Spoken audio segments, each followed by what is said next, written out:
Salve, salve galera BR, eu sou Cascudo Pescador, sejam todos bem-vindos ao canal e a mais essa videoaula. No tutorial de hoje nós vamos fazer um circuito que é um micro inversor.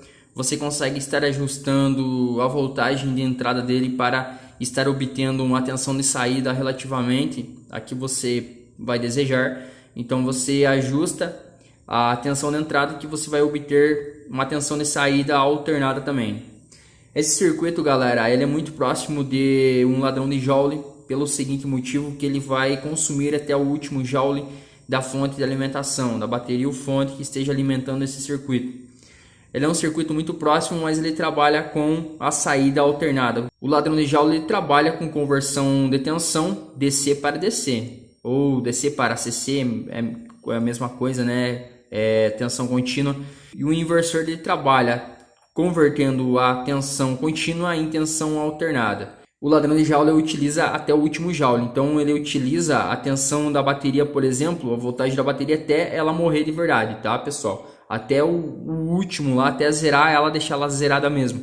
E esse microinversor ele trabalha da mesma forma. Nós vamos ter, por exemplo, uma pilha, uma fonte de alimentação com uma tensão, por exemplo, de 5 volts, mais com 500 mA, e nós vamos obter na saída aproximadamente o dobro disso, com uma amperagem também bem maior do que a de entrada. Então isso que faz esse circuito ser bem bacana, galera. Então pessoal, o que nós vamos precisar aqui para iniciar esse projeto? Dois MOSFETs IRF 630 ou 634, como eu vou utilizar no vídeo, de canal N, MOSFETs de potência. Pode ser o IRF Z44N, também pode ser o IRF 3205, IRFP 3207 e outros diversos com a mesma finalidade, tá bem, pessoal? Se você não tiver esses que eu mencionei, você pode fazer um teste, tentar com um MOSFET, por exemplo, 2N60, também é uma boa alternativa se você não tem os que eu mencionei neste vídeo. Vamos iniciar o projeto. Antes que eu fique só de falácia,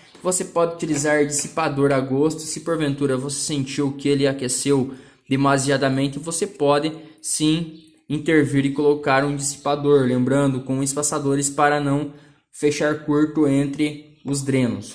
Vamos soldar todos os sources do nosso MOSFET, lembrando que o source é o terminal da direita.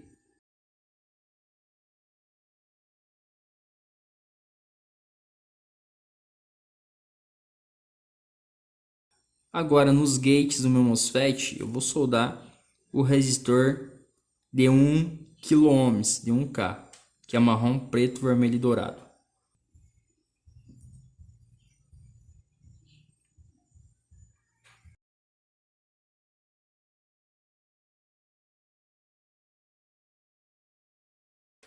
Vamos precisar de dois diodos, um N4007, pode ser o FR107. Nós vamos soldar esse diodo com a parte do corpo preto para o gate do meu MOSFET. Vamos batizar ele de segundo MOSFET. Vamos pegar um jumper e vamos soldar nesse diodo.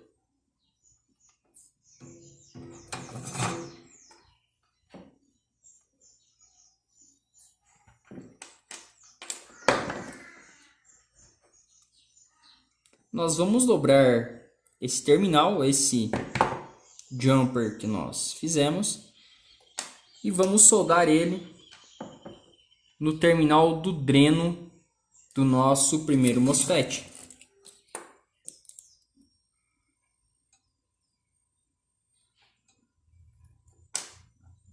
O próximo diodo nós vamos soldar também com a parte preta para o gate do primeiro MOSFET.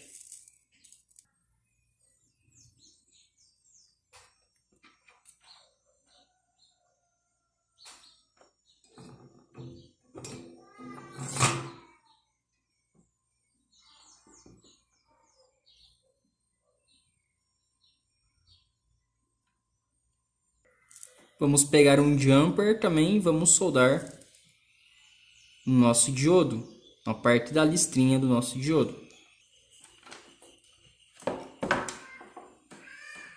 Teremos que dobrar o jumper que nós fizemos e levar até o dreno do segundo MOSFET.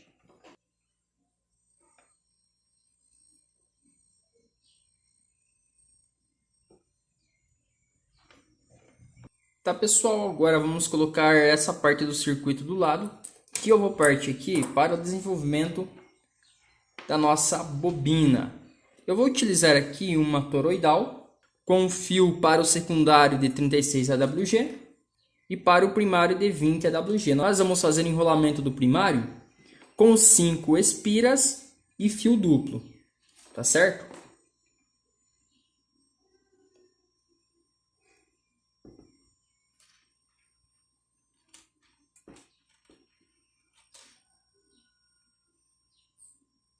O fio que eu estou utilizando aqui é fio rígido. Você pode escolher fios de fonte de computador,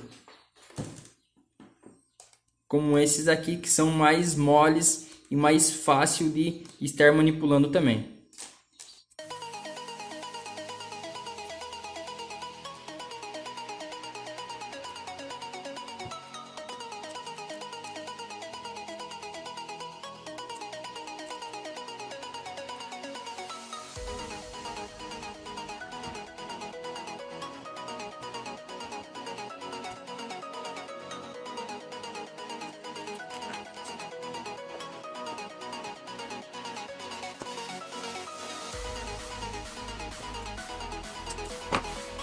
Cinco espiras concluídas. Agora nós vamos pegar o fio 36 AWG, deve ser de cobre, e nós vamos dar 35 espiras desse lado do ferrite agora, ok? Agora vou iniciar as 35 espiras em volta da toroide, ok? Minha bobina concluída, primário com 5 espiras. Se alguém assistiu o vídeo, tá acompanhando, eu fiz uma volta a mais, então eu removi, tá? Depois eu contei melhor quando eu estava desenvolvendo essa.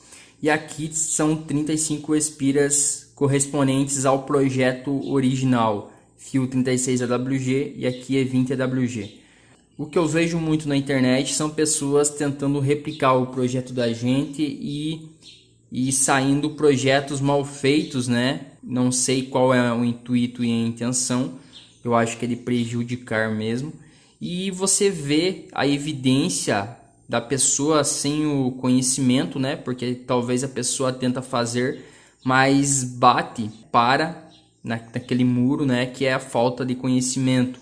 Daí faz um projeto porco, faz um projeto que não tem qualidade, não utiliza o fio correto, as medidas correspondentes, faz um monte de porcaria, acha que vai funcionar, no final das contas não funciona, daí tem a maior cara de pau, né, o mau caráter de colocar repliquei projeto na MedD e não funcionou.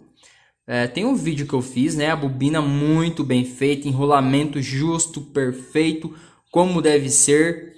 O projeto, talvez eu deixe o link na descrição do vídeo para vocês verem o vídeo que eu fiz, o projeto que eu fiz a vez passada, e eu tenho esse inversor guardado ainda, eu testei e realmente funcionou. Daí vem o Judas e faz um projeto mal feito, como a cara dele, né, sem o conhecimento que ele não possui, e fala projeto replicado na MedD que não funciona.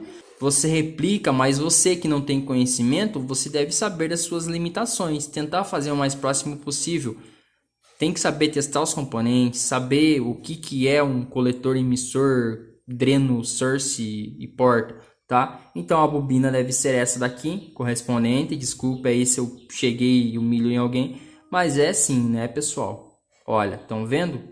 O projeto que eu fiz lá, que me replicaram e disseram que não funcionou, né? E disseram que o problema era eu. Vai ficar na descrição e vocês vão ver que projeto muito bem feito que eu fiz e que realmente funciona usando playback de televisor. Tá, pessoal? Nossa bobina está pronta. Agora vou pegar o restante do meu circuito que está aqui nas minhas mãos, tá? E nós vamos concluir ele e vamos efetuar o teste, tá bem? Antes de efetuarmos a solda da bobina no nosso circuito, nós vamos juntar os dois fios centrais. Vocês vão ver que você vai fazer bobina perfeita, sempre seguindo aqui, sem enrolar, embolar um no outro, tá? Seguindo eles em paralelo perfeitamente. Agora, uso o centro aqui, nós vamos juntar. Vocês podem juntar assim, da mesma forma que eu estou fazendo. tá? Agora vamos soldar esses dois juntos. Tá, ok, pessoal. Agora, desse mesmo formato que está essa bobina com o fio branco vindo por cima e o roxo por baixo, a gente vai juntar aqui, pessoal. Observem bem, tá? Esse fio branco aqui, que no teu pode ser outra cor, eu vou levar até um dos lados do meu dreno do segundo MOSFET.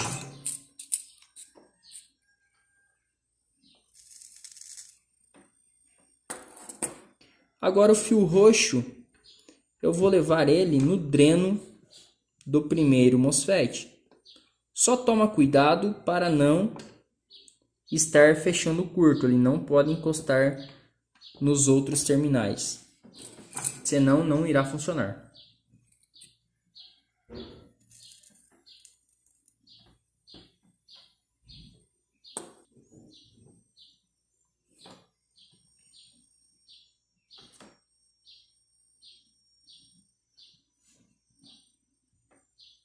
Nós vamos procurar em uma fonte de alimentação de computador, uma fonte ATX qualquer. Nós vamos procurar por esse capacitor de poliéster de código 105 por 250 volts. No projeto original prevê de 3.3 micro, que seria de 335 por 250 volts. Mas como nós não temos e é difícil de encontrar, você pode substituir pelo de 1 micro por 50 volts. Nós vamos soldar ele nos drenos dos MOSFETs onde acabamos de soldar a bobina.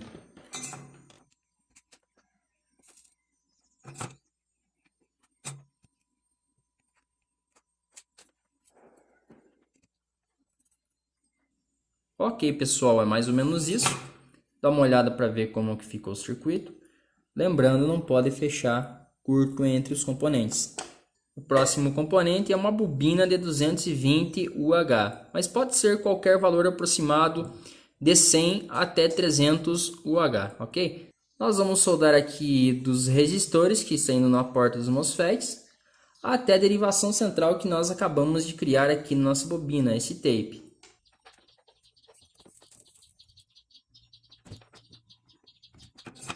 Vamos soldar um jumper na nossa bobina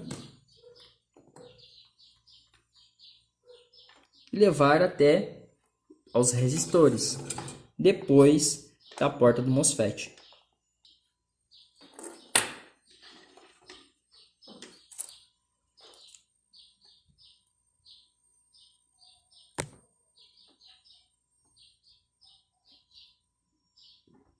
Nós vamos pegar um fio aqui, preto e vermelho, e nós vamos soldar que vai ser a alimentação. Nos resistores aqui, nesse jumper que eu acabei soldando, nós vamos soldar o fio vermelho, que vai ser a alimentação que nós vamos aplicar, o positivo.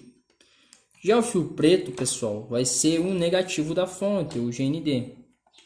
Nós vamos soldar no emissor dos nossos MOSFETs.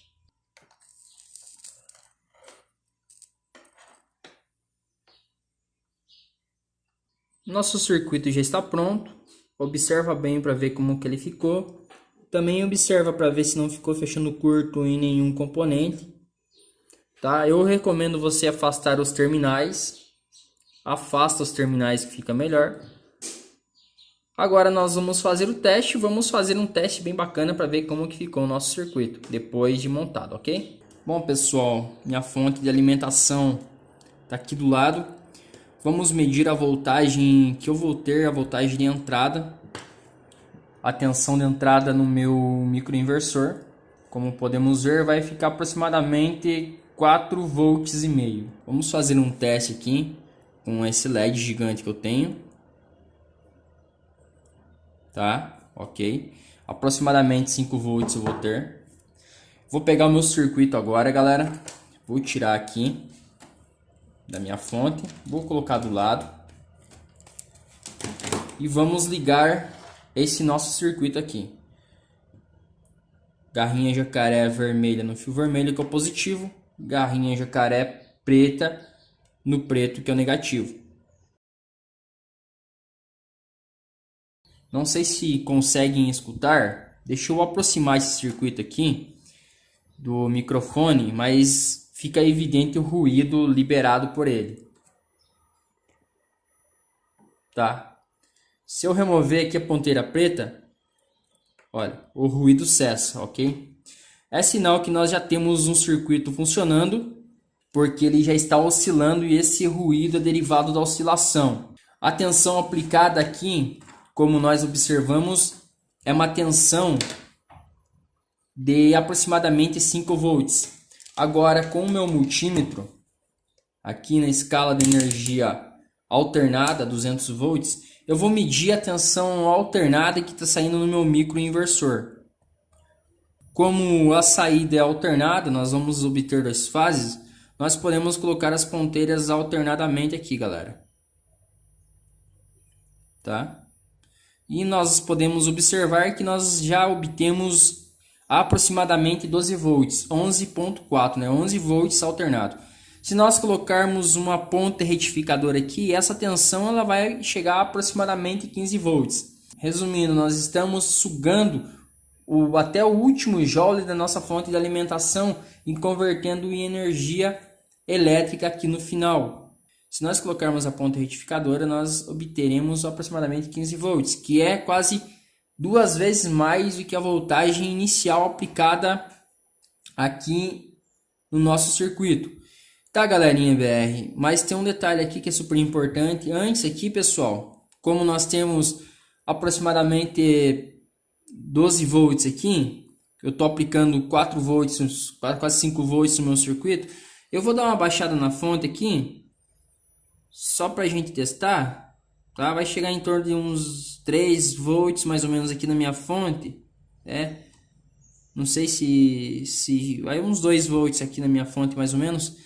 Aqui tá chegando a 6.7. Eu vou fazer um teste agora na saída aqui utilizando esse LED.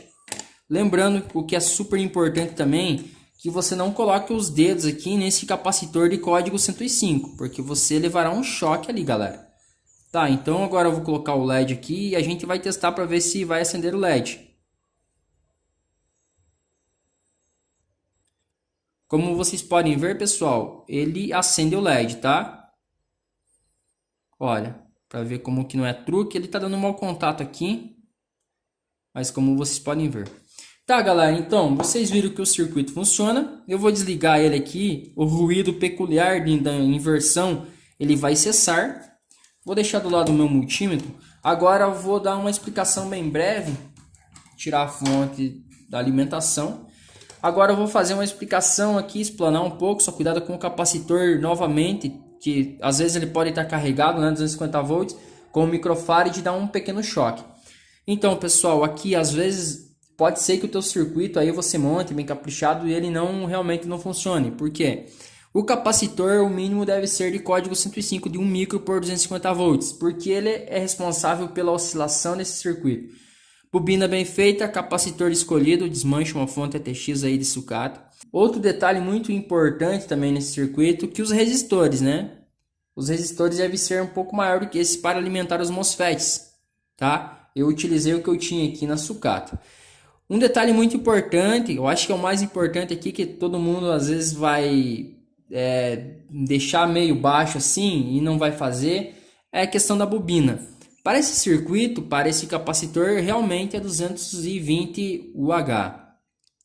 Pessoal, quanto menos UH, para você ter uma noção, por exemplo, se eu colocar uma bobina de 100 UH aqui, ela vai oscilar, sim vai oscilar, mas você vai ver, vai perceber também que ele vai oscilar, se você tiver uma fonte de bancada ajustável, né, e for subindo a tensão, você vai ver que para ele oscilar, tá carregando esse capacitor, a tensão vai ter que ser maior, tá? Por exemplo, com uma bobina de 100 UH, 50 UH, ele precisa aproximadamente de 9 a 12 volts para que ele funcione esse circuito. E você terá uma tensão de saída aqui na toroide, mais ou menos, no final aqui alternado, mais ou menos de aproximadamente 100 volts. Ah, cascudo do pescador, mas eu quero, por exemplo, utilizar isso aqui num pequeno amplificador, tá? Eu gostei, achei bom e realmente é bem bom mesmo.